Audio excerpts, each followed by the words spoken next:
Steelers country, let's ride. Wait, the ride's over already? What? That's like the shortest ride ever. That's shorter than the Tron Coaster at Disney. I feel ripped off. What on earth?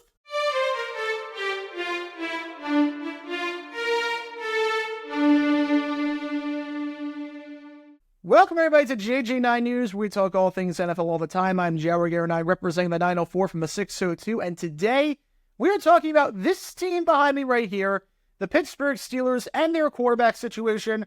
Perhaps no team has had a more interesting quarterback carousel this offseason than the Pittsburgh Steelers, replacing literally every single quarterback that was on the roster last season. Kenny Pickett traded from the Pittsburgh Steelers to the Philadelphia Eagles. Mason Rudolph, now the new backup quarterback for the Tennessee Titans. On top of that, they traded for Justin Fields from the Chicago Bears. And to make matters even crazier, they signed Russell Wilson after he got cut from the Denver Broncos, signed him on a vet minimum contract. So, Russell Wilson, the new starter in Pittsburgh last season with Denver, 26 touchdowns, 8 interceptions, over 3,000 yards, 66% completion percentage, should be an upgrade over Kenny Pickett and Mason Rudolph and whatever they had last year at quarterback. Although Rudolph did play well for a few games here and there. Having said that, though, because of the investment that the Steelers are making for Russell Wilson, which is not a lot, just about $1.2 million, there is some talk that even though Russ has the starting job right now, that he could get cut before the season begins if he doesn't play well, if they don't like what they see, if they think that Justin Fields is the guy.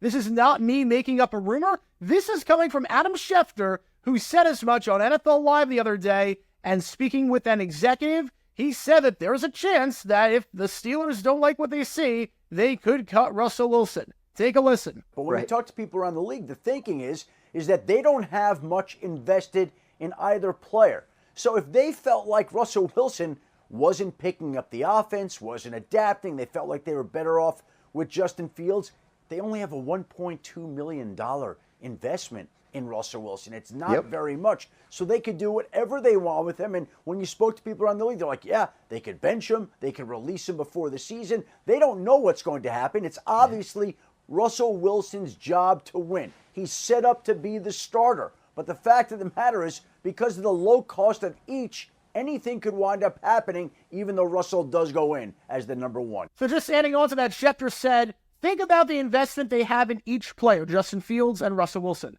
They essentially are giving Russell Wilson $1.2 million, while the Denver Broncos are paying him almost $38 million this year. Very little investment. They gave up a conditional 2025 sixth-round pick for Justin Fields. Very little investment. They have the luxury of letting this play out during camp and doing whatever is best for that football team. There's no loyalty, commitment, or obligation to any of these guys. They didn't pay very much for either one of them. I even had an executive say, if Justin Fields outplayed him, Russell Wilson, during training camp, they could see them moving on from him before the season. So one executive believes that if Russell Wilson does not play better than Justin Fields and Fields wins that starting job, that Russell Wilson will become a free agent and will not be on the Pittsburgh Steelers next year. Do I buy this for a second? Not in the slightest bit. And that's under the assumption that Fields wins the starting job, even though we all know Russell Wilson is starting off as QB1. For one, this is just very, very weird roster management if you do cut Russell Wilson, because the Steelers always keep 3 quarterbacks on the roster. If you know Mike Tomlin, if you know how they build that offense, the Steelers always keep 3 quarterbacks on that roster. Every year since he came into the league as a head coach in 2007, Tomlin has ended the season with 3 quarterbacks on the final 53-man roster. The only exception was 2019, but Big Ben was quarterback 1, he was placed on IR. Mason Rudolph was quarterback 2, he was placed on IR. So some very weird circumstances there. The Steelers, more often than not, barring the entire quarterback room basically dying, will keep 3 quarterbacks on the roster. So let's think about this. Russell Wilson is costing $1 million. If you keep 3 quarterbacks, why would you cut Russell Wilson? How are you finding 2 options better than Russ in free agency for a cheaper price than him? Quality backups are hard to come by, especially cheap. Tyrod Taylor is making $9 million this year with the New York Jets. Mason Rudolph, the guy you let go of, $4 million with the Tennessee Titans. Jacoby Brissett, $8 million. Even some of the lower-end backups, C.J. Beathard, he's costing the Jaguars $2.5 million against the cap. Russell Wilson, $1 million for a guy that threw 26 touchdowns this year. Again, I'm not saying that Russell Wilson's that good right now. I'm not saying that he's the answer, but for $1 million, who are you going to get that's better? Especially if you keep 3 quarterbacks. Cap is not an issue for the Steelers. For Russ to not make the team, assuming he doesn't commit a crime or become a locker room headache, and even then the Steelers seem to lead the league in locker room headaches per capita, so that won't even be an issue. You need to have all this happen. All of this has to happen. Justin Fields wins the job. And even now, I'm not sure because Justin Fields has not played a full season in his entire career. Granted, it's a sample size of 3 seasons, but he has not played 17 games in a season. So Fields wins the job. Russ plays poorly. You draft a quarterback, and I think the Steelers will draft a quarterback this year because they do keep 3 quarterbacks on the roster, and you do want someone under contract for 2025 just in case Russ and Fields don't work out. But you draft a QB, he plays well, and then another quarterback, and preferably a veteran, becomes available in free agency that you really like, and you can get dirt cheap. And by dirt cheap, I mean cheaper than $1 million. Who are you getting that is going to be cheaper and better than Russell Wilson? That's a veteran for $1 million, especially because you keep 3 quarterbacks on the roster. It just doesn't work out like that. He's going to go from a starter to off the team when he's costing $1 million? Like, come on. And I love that the executive said there's the argument that no money would be wasted if you cut him. They don't have anything invested to him. Isn't that the argument for keeping him, though? Honestly, isn't that the argument for keeping him? If he's costing you $10 million, $15 million, but no dead cap if you cut him, that's one thing. He's making the minimum. You've invested nothing.